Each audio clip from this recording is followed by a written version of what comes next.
The grave was nearly finished when Caleb Hart looked up, his breath clouding in the frigid air, and saw the wagon cresting the hill. It was an old freight rig, its wheels splintering the frost-cracked earth, pulled by a single gaunt horse that looked as wretched as he felt. The driver sat hunched, collar raised, face hidden beneath a snow-dusted, wide-brimmed hat. A low wind wailed across the empty prairie, rattling dry mesquite and shaking frost from the pale fence posts marking the graveyard's edge. Caleb straightened, shovel in hand, his shoulder aching. They always sent him when they wanted no questions asked. The wagon groaned to a halt near the open grave. The driver climbed down, stiff, and yanked back the canvas at the rear. There she was, wrapped in a white burial cloth, laced at the throat, her small, still hands crossed neatly over her chest. No shoes. Her dark hair spilled out like ink on linen. Caleb stepped closer, planting the shovel in the dirt.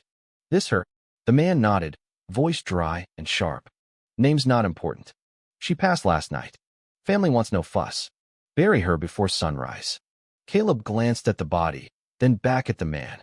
"Where's the death notice?" The man's eyes narrowed under his hat. "You think I'd drag a live girl out here in this freezing wind?" Caleb didn't reply, just held out his hand. The man pulled a pouch of coins from his coat and dropped it into Caleb's palm heavy, too heavy for a pauper's grave. "She got kin?" Caleb asked. "None. Just land she don't need anymore." The words hung cold and wrong. Caleb nodded slowly. "I'll handle it." The man tipped his hat, offered no name, and climbed back onto the wagon. Caleb watched him fade into the snowy haze, as if each hoofbeat scrubbed his conscience clean. Crouching by the stretcher, Caleb braced his hands on either side of her. The cloth was damp, thin enough to show the faint curve of her ribs, the line of her jaw. Her lips were blue, lashes clumped with frost. Something felt off. He leaned closer and then it happened. A flicker. He froze. Her eyelids twitched, barely. The shovel hit the ground with a thud. She was breathing, shallow as a fawn, but undeniable. Her lips quivered, lashes fluttered. Caleb stumbled back, heart pounding. Dead girls didn't breathe. "She's not dead," he muttered, dropping to his knees. He tugged the cloth from her neck, faint bruises, fresh, and a crust of blood behind her ear. Poison, choking, something deliberate, not sickness. He glanced at the trail where the wagon had vanished. Nothing but wind and snow. Cursing under his breath, Caleb faced a choice. Walk away, fill the grave, take the coin or protect something fragile, breathing, and broken. Her hand twitched, a single shiver like a leaf on icy water. "Hell," he whispered. He gathered her into his arms, light as a husk, and carried her from the grave, boots crunching past unmarked crosses. His cabin sat just over the hill, tucked between frost-stiff cottonwoods, smoke curling faintly from the chimney. Inside, the fire was low. He kicked the door open and laid her on the cot by the hearth. Her breath quickened, ragged but steady, as warmth touched her skin. He piled blankets over her, set a kettle on the fire, and sat, staring at her like she might vanish. Jasper slipped in through the back door, snow-dusted and wide-eyed. "You bring a ghost home?" Caleb didn't smile. "Close enough." "She dead?" "No." "That a problem?" Caleb glanced at the girl. "Might be." Jasper stepped closer, eyeing the bruises. He said nothing, just grabbed another blanket and draped it over her. Caleb watched, heart twisting. 10 years old, and the boy already knew more about kindness than most men. The kettle hissed. Caleb held a tin cup of warm water to her lips. She didn't drink, but her throat moved faintly. "She's trying," Jasper whispered. "That counts." At dusk, she stirred, eyes flashing open pale gray, startled. She looked at Caleb, then past him, before curling into herself and fainting again. That night, Caleb sat by the fire, polishing his revolver. She slept fitfully, murmuring names, pleas, fragments he couldn't catch. In town, they'd say Caleb Hart had no use for women since his wife and unborn child were taken by the earth. They'd say he spoke to fence posts more than people, that he buried grief better than bodies. Yet here he was, tending a woman meant to be dead. By morning, she woke with a start, trying to sit up. Caleb caught her shoulders. "Easy." Her eyes were wild. "You're safe," he said. "No one's burying you while I'm breathing." Her lips trembled. Then, unexpectedly, She grabbed his hand, her grip fierce, defiant. Fear trembled in her touch, but so did resolve. Caleb stood. You got a name? She hesitated, then traced in the ash by the hearth. Lydia. She nodded, then wiped the letters away, like erasing a mistake she didn't want found. Caleb glanced at the window, shutters rattling in the wind. The man who'd brought her would return her someone worse.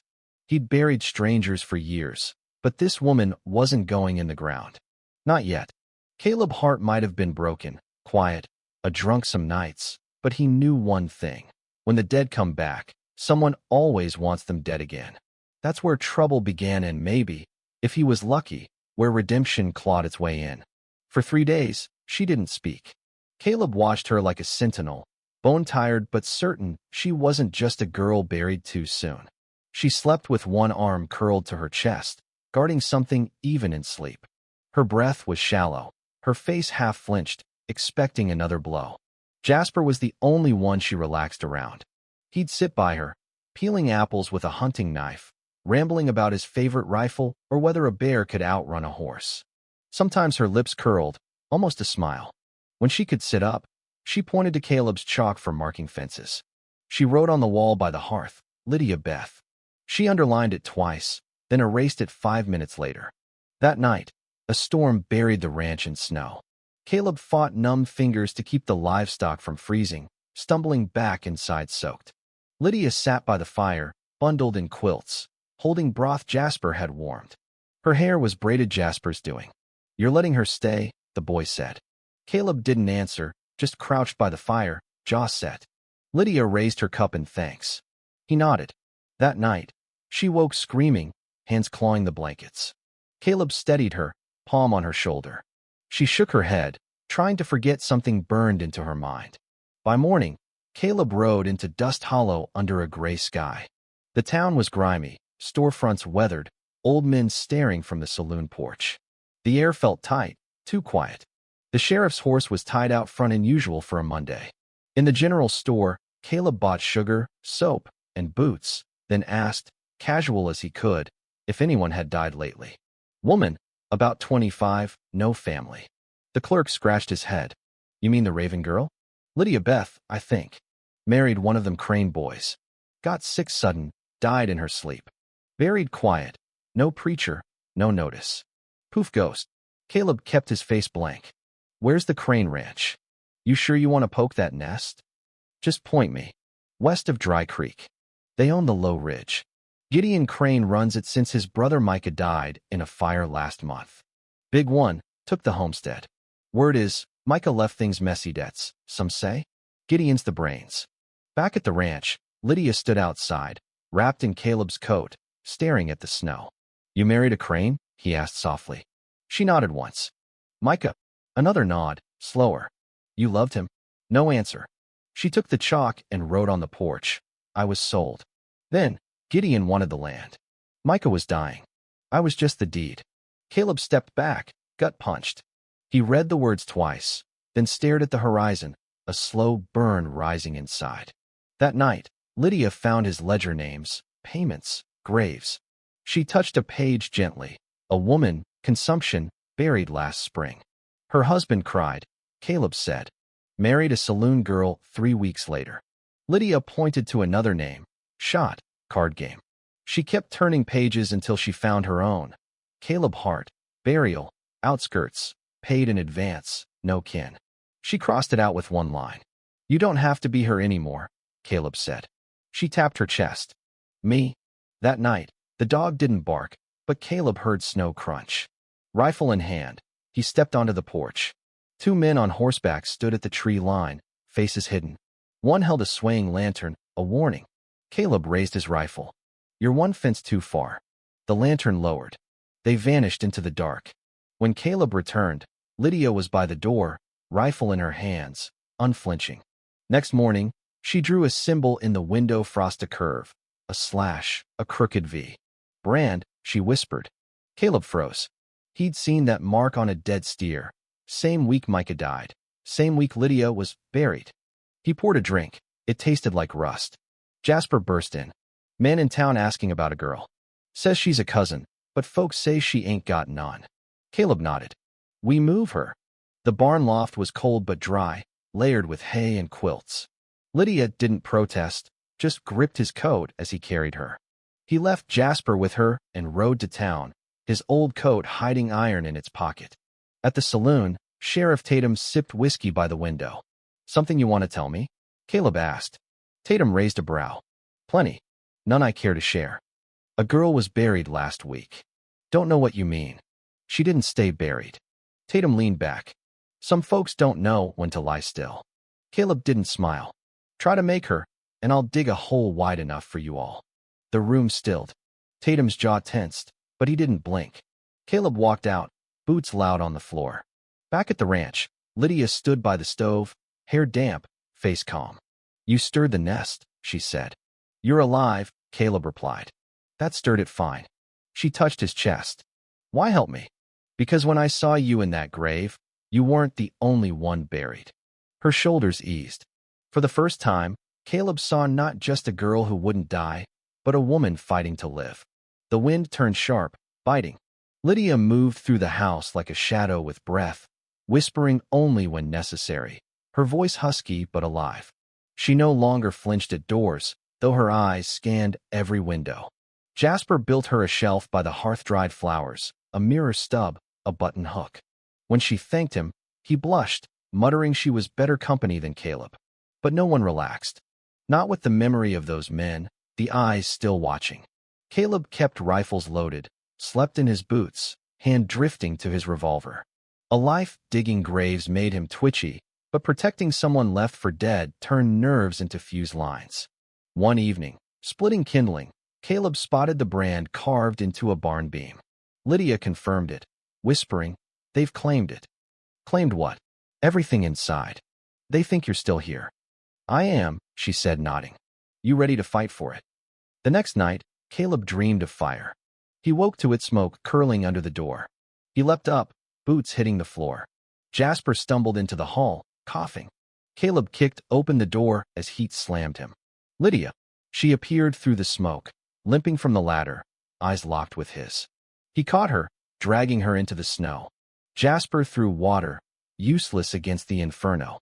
The barn collapsed, sparks swallowing tools, hay, everything. Lydia leaned against Caleb, shivering. "They're warning us." "Then we answer." Sheriff Tatum arrived at dawn, smug. "Tragic accident. Barns go up quick." Caleb didn't respond. Tatum squinted at Lydia on the porch, scarf high. "Your niece?" "No kin," Caleb said. "Guest. Looks familiar." "You'd know, wouldn't you?" Tatum smiled, ice cold. "Need help digging another grave?" "Just one." After Tatum left, Lydia stood in the barn's ruins, turning over charred wood. "That's twice," she said. "I'm not meant to live." "That's a lie someone fed you." "I saw the man who poisoned me," she whispered. "Not Micah. Gideon." Caleb crouched beside her. "He said I was the key," she continued. "No blood, just sleep. Then he'd take my land, the only thing my mother left me." "He doesn't win," Caleb growled. "You'll help me stop him?" "I'll help you bury him if it comes to that." Her lip trembled. "I don't want more graves." "Then stand tall. Next time, it's bullets, not fire." That night, Lydia moved into the main house, no longer a shadow. She took the far room, once Caleb's wife's sewing space, and cleaned it herself. When Jasper gave her a tin star he'd made, she pinned it to the curtaina line in the dirt. Days passed in tense silence. No riders, but the air was thick. Caleb slept by the door, shotgun across his lap. Lydia asked about his wife once. "Buried under a tree I don't visit," he said. "Grief made me cruel to myself." She didn't pry. But that night, he found her by the tree, kneeling, listening, not praying. Next morning, Jasper spotted a stranger by the creek. Caleb rode down, rifle ready, but found only tracks multiple, heading to town. That evening, Lydia opened a hidden box, a burnt-edged land claim and a rusted ring. "It's not just money," she said. "Springs underneath. Enough to feed cattle in drought." Caleb whistled. "That's why Gideon wants it. He'd kill anyone in the way." "Then we move." She blinked. "What?" "Tomorrow, we file this public with the notary. If he tries anything, it's law." "You trust the law?" "I trust people hearing about it." She clutched the paper. "I'll go. You'll ride beside me." Her face softened. Always. That night, Caleb stood on the porch, watching the dark. Lydia joined him, shawl-wrapped. You sure you're not scared? Terrified. Me too. But I'm not running. Her hand brushed his, gentle. Neither pulled away. At dawn, they rode to Dust Hollow, rifles strapped, Lydia's jaw set. She kept her eyes forward, every step deeper into danger. Caleb left Jasper with orders. If we're not back by nightfall, ride to Fort Grayson. The notary's office was fogged, cramped. The clerk squinted at Lydia's deed. Valid, filed under Raven, Lydia Beth. She was declared dead, Caleb said. The clerk protested. She's not, Caleb cut in. File it today. There'll be questions, the clerk stammered. I'll answer them, Lydia said, voice sharp. Tell them I never stopped breathing. The world just stopped listening. They left with the sealed deed. Outside, Sheriff Tatum leaned against a post, toothpick in mouth. Lively for a corpse, Miss Raven. You've been protecting a liar, Lydia said. Liars got more money than truth, Tatum smirked. Caleb stepped forward. You burn my barn. Fire's got a mind of its own. So do I, Caleb said. And it's tired of snakes. Tatum tipped his hat and left, shoulders tense. Lydia mailed a deed copy to Judge Harlan in Fort Grayson, with a letter. My land was falsely claimed and nearly cost my life. Back at the ranch, Silas ran out, eyes wide. You did it. She's on record, Caleb said. They'll come tonight, Jasper said. They prepare doors barred, rifles loaded, fire high. After supper, Jasper curled up with a shotgun, too big for his arms, but not his will. Lydia paced, tying and readying her shawl. You're allowed to be afraid, Caleb said. I'm not. I'm waiting. For what? To see if the man who tried to kill me is brave enough to face me with my eyes open. He handed her a pistol. She took it, steady. At midnight, the dogs barked. 3 horses approached. Caleb recognized Gideon Crane, riding like he owned the earth, gloves gold-stitched. Heard there was a miracle, Gideon called. Miracle's got a bullet, Caleb replied. Think twice. Gideon laughed. You're good with shovels, Hart. Should have stuck to digging. She's not little, Caleb said. And she's not alone. Lydia stepped out, wool-clad, defiant. Gideon's face flickered. Lydia Beth. You're confused. Poison in the well. We tried to save you. You tried to silence me, she said. Now I've spoken. You're making a mistake. I was the mistake you didn't bury deep enough. Gideon reached for his belt. Caleb raised his rifle. Start the war. Gideon's men hesitated. He sneered. This isn't over. It's legal now, Caleb said. Lydia held up the deed. Want this land? Come to court, not my grave. Gideon spat, wheeled his horse, and rode off. The ranch stayed quiet, but the fight wasn't done. At dawn, Lydia stood on the porch, watching the sunrise. Caleb joined her. We'll need allies. I mailed the deed to the judge, she said. Let's see if decency answers. She smiled faintly. I used to think mornings were just bad news. Now they might be a beginning. He stood beside her, the sky lightening, her land silent, waiting.